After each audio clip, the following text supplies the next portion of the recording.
Coming to a step, step. So we're close to the Antonian fortress up here. You're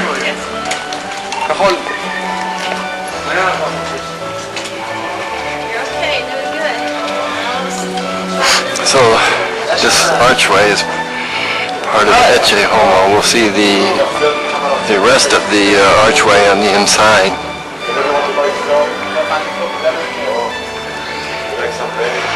And we'll be entering right here. Here we are in the Antonian fortress at the place called Ecce Homo. Ruda's going to give us an explanation.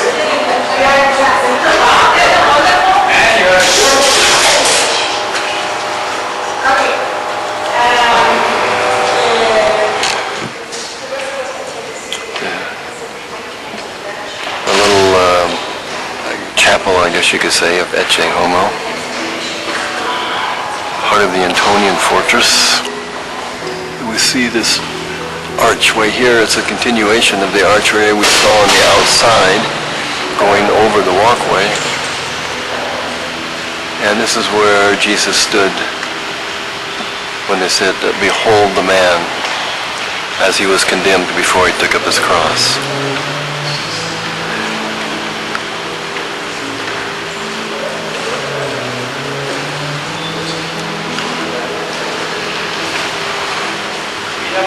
According to that law, he ought to die, because he made himself the Son of God.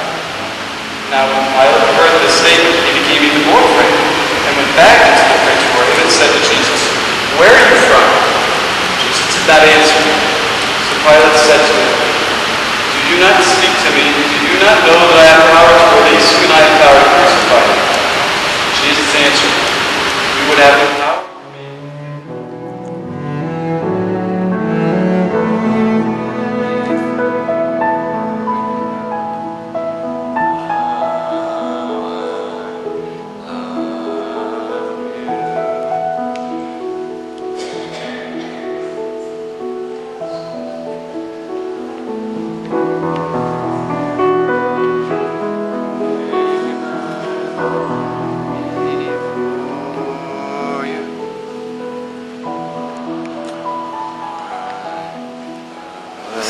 That goes back 2,000 years.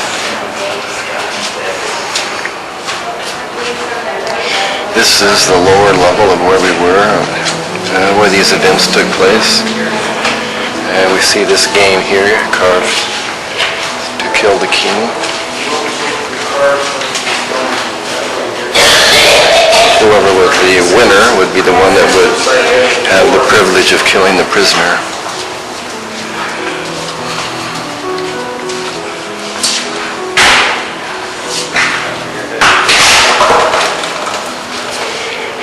This chapel has to do with Jesus' accusation, being accused.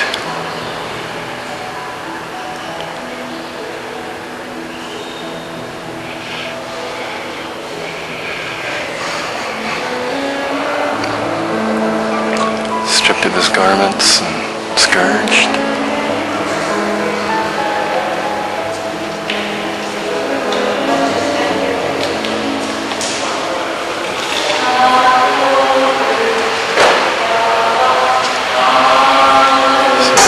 Chapel of the Flagellation.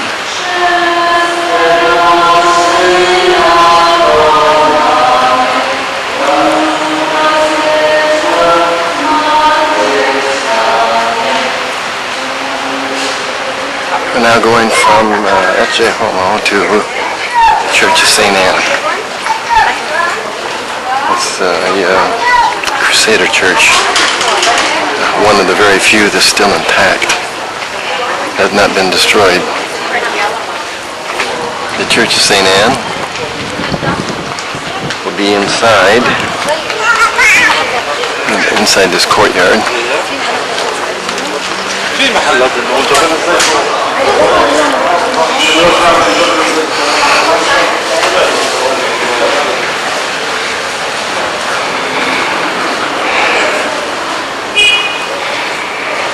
It was a nice courtyard, a few flowers and greenery, kind of a break from the in a busy street. This is where the pools of Bethesda were, where Jesus healed the paralytic, as it says in John chapter 5.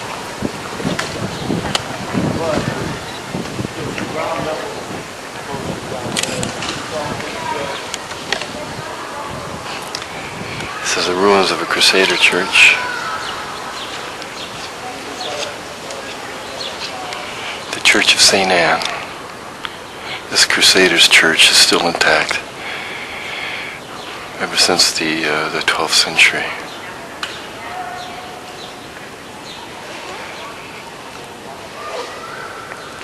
Statue of St. Anne and the Blessed Virgin Mary.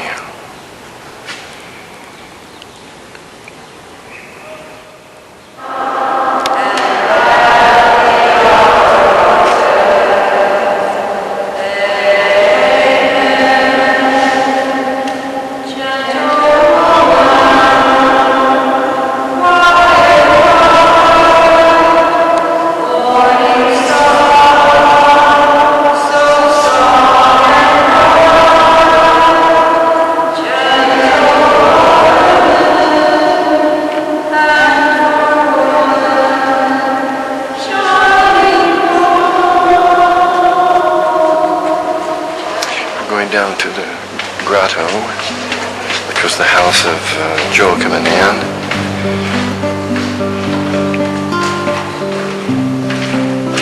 The house that Mary was born in, according to tradition. This is part of the house here.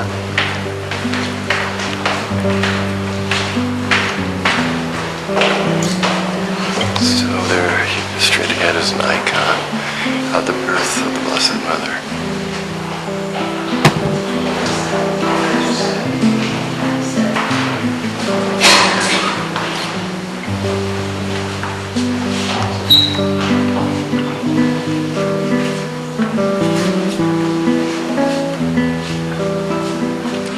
Looks like 4 o'clock, call to prayer, and now we're going to start our way back to the hotel. This gate, Stephen's Gate, also called Lion's Gate because of the lions. We're walking down towards the bus. Mount of Olives is ahead of us and the old city behind us.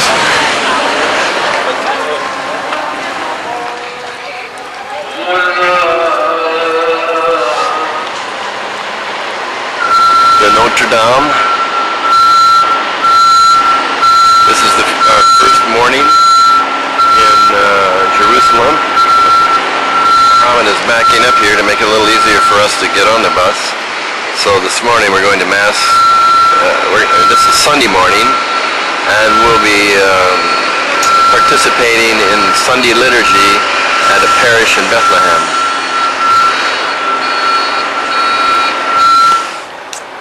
This is Our Lady of Fatima Parish in Beth Sahor, one of the villages beside Bethlehem, also called Shepherd's Field.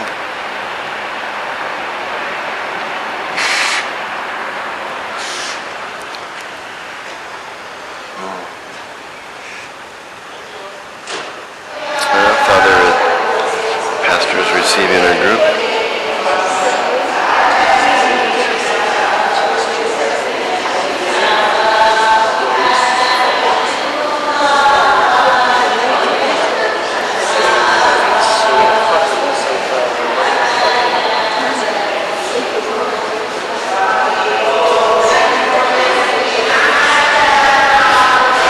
Our Lady of Fatima Parish.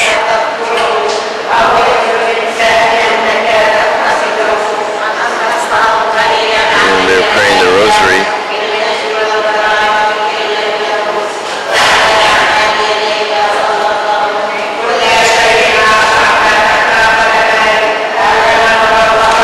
We're early. The parishioners haven't arrived yet.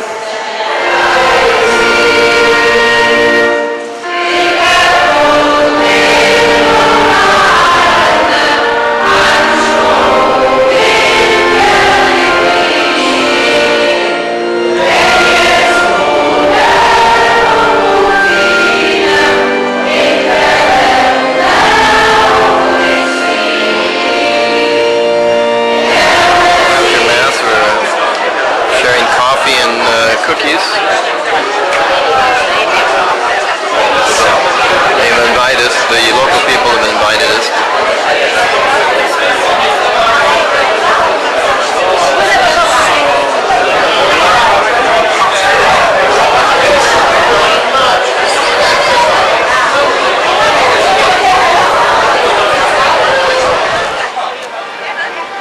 Mohammed was able to get the #1 parking place right here at Dungate. Usually we are parked way down the hill and have to walk all the way up.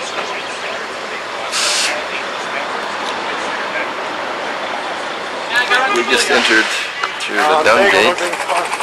This is the Jewish quarter. And up ahead of us, on the right-hand side, will be the Wailing Wall, or the Western Wall.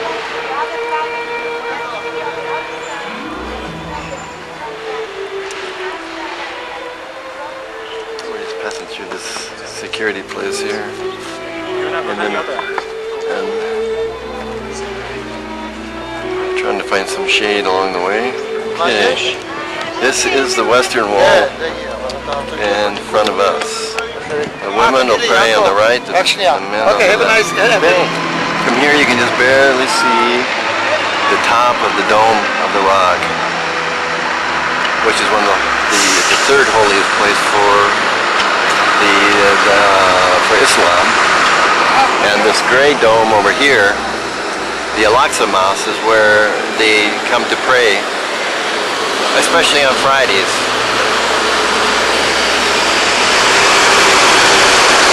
And then again in front of us is the Wailing Wall, or the Western Wall.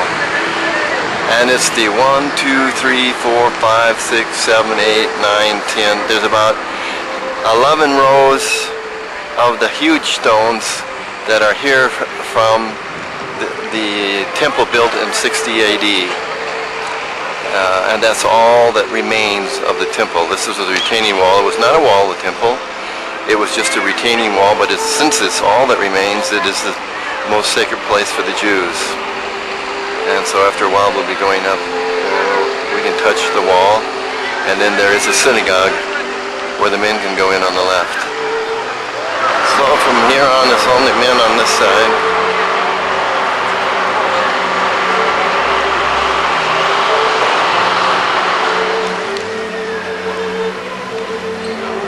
Guys here.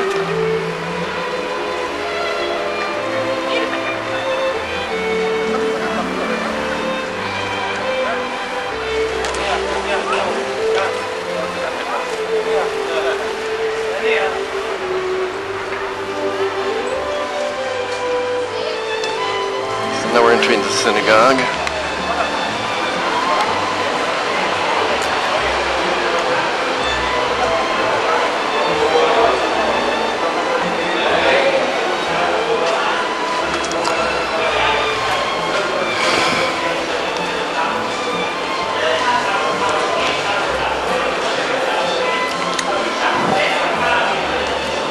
At one time, this plexiglass was clear and you could see to the bottom, which goes down about another 70 feet to the base of the wall.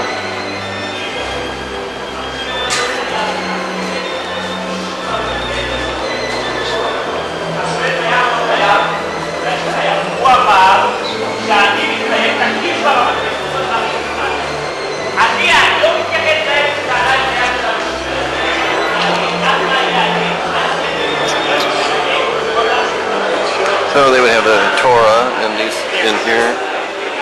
We're now on Mount Zion. And so we're going to go to the upper room and Dormition Abbey. Actually right here we see the cupola of Dormition Abbey. And the upper room would be to the left a bit. This is Zion Gate, where you see all of the pock marks from bullets.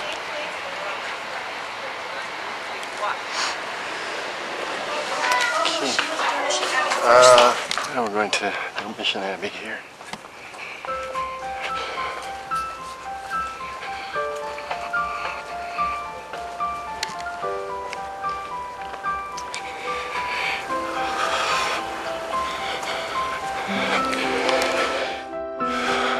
Mission Abbey.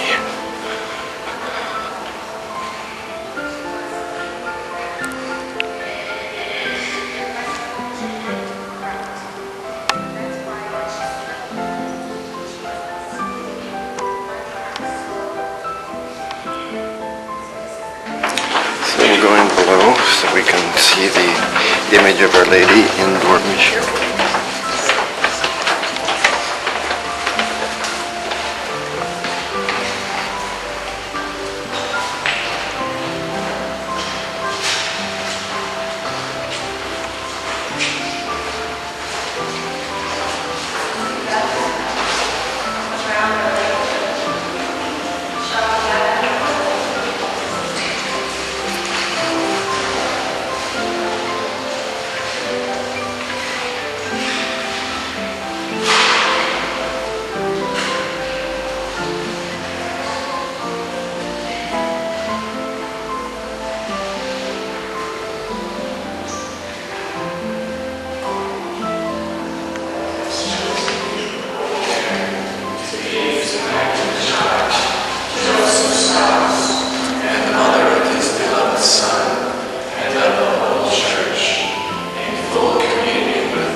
We're just leaving the Dormition Abbey and now we're going to the upper room.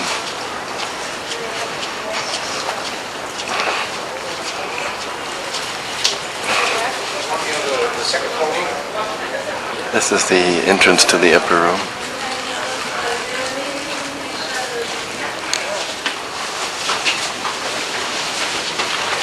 Thank you. The steps lead to the upper room.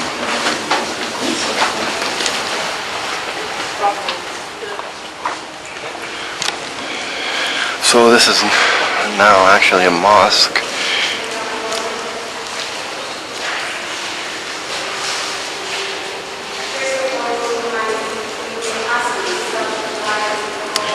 So this is the upper room. We can see that it was built as a Crusader structure, but has been since then. It was occupied by Muslims. We see this edifice here, and now it's under the custody of Israel. But it's built on the foundation of what was the house where Jesus had the Last Supper in the upper room. This will be our last stop. We just left the upper room, and around the corner is this Franciscan convent, and we're going to have a time for prayer in here.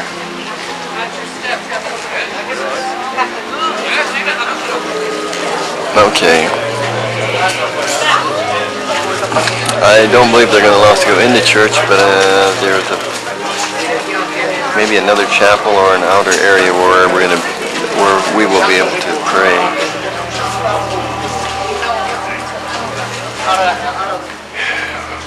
The church was occupied, so they have this space in the garden for us near the tomatoes.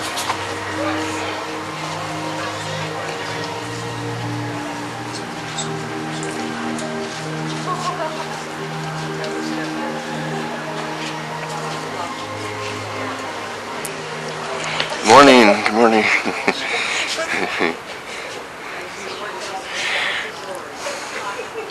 It's 10